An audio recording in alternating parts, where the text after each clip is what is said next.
যদি ইমতিয়াজ মাহমুদ, যদি চুরির অভিযোগে এক দুপুরে তোমার চাকরি চলে যায় আর তারপর দিন হাতে পাও তোমার বইয়ের ডিভোর্স লেটার, পত্রটা পুরো পড়ার আগেই শোনো মাদক হাতে ধরা পড়েছে তোমার ছেলে, আর তোমার মেয়ের গোপন ভিডিও ছড়ায় পড়েছে পৃথিবীর অন্তর্জালে। যদি তুমি রেল লাইনে মরতে যাও আর রেলগাড়ি তোমার মাথা কাটার বদলে পা দুটো কেটে ফেলে, যদি লোকজন তোমাকে ধরে শোয়ায় রাখে পঙ্গু হাসপাতালে, যদি চোখ খুলে তুমি দেখতে পাও তোমাকে দেখতে এসেছে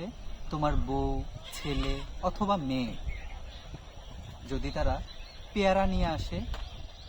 যদি সবুজ সে পেয়ারা পড়ে থাকে টেবিলের উপরে, তখন তুমি ভাবতে পারো কি সুন্দর পেয়ারা, কি সুন্দর সবুজ পেয়ারা। এমন জীবন কয়টা মানুষই বা পায়, যদি না পেয়ারার অর্ধেকটা